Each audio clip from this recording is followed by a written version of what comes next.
Assalamu alaikum. Айтылуу Нарын дарыясынын жээгинде турам. Бул Аксынын Учкоргон айыл аймагын аралап өткөн жерде турам. Наркы бет Өзбекстандын Наманган областы Учкоргон району. Бул жакта Учкоргон деп аталат. Бирок суунун тартылып кетиптир сууч. Караңыздар. Суу тартылып кетиптир, ортодо азыр эле суу агып атат. Же суу топтоп атат плотинага, же менимче КС ремонт болуп атат.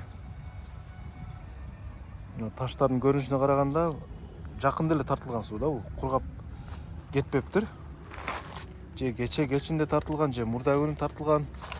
Ушундай таштар мындай ным бойдон. Ушул Нарын областынан, Нарын өрөөнүнөн, тоолордон, кестерден өтүп келип бизге жеткен суу.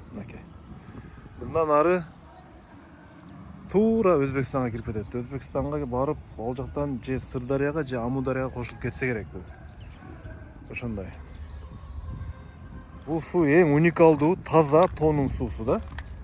Мындай сууну берген Аллах Таалага биз шүгүрлөрдү айтабыз. Аллах Таалага шүгүрлөрдү айтышыбыз керек. Учкоргондо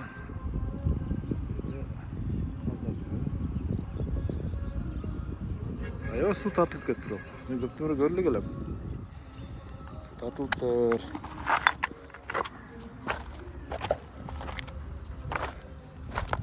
Жээк менен тартылган жердин мурдосу, кээ бир жерлерде эми баягы таш аска бар жерлерде мындай 20 метрге чейин, 25-30 метрге чейин байкалат. Кээ бир жерлерде 15 метр, мисалы үчүн ушундай.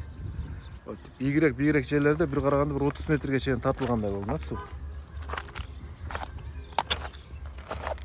Ушул Нарындын жээгинде чоң айтылат, бул аябай муздак суу. Жайында деле муздак суу. Бул жерге бир таштап алсаң болду, сон болуп каласың. Ошо жетет ошол.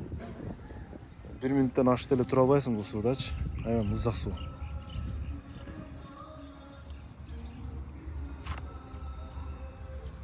Нарын.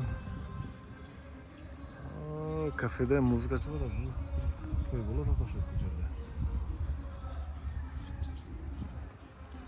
Ошентип, бизге Токтогул, Каракөл, Ташкөмүр, Шамалсайдан келген суу ушул. Жээгити менен балык чыттанат.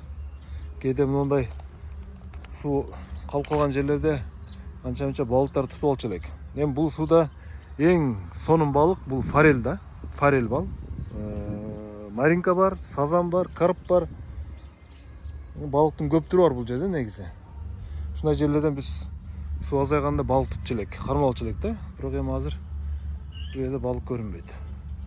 Этек жакта мындай чоң эмелер бар, скала. Ошолордун түйлөрүндө болушу мүмкүн. Ушундай достор, Нарын дарыябыз ага берсин, соолубасын. Эми Аллах Таала бул сууну бизге кыяматка чейин жете турган кылып берген да. Иншаллах кыяматка чейин бул суу жетет бизге. Менин каналыма каттал электер катталып коюңуздар.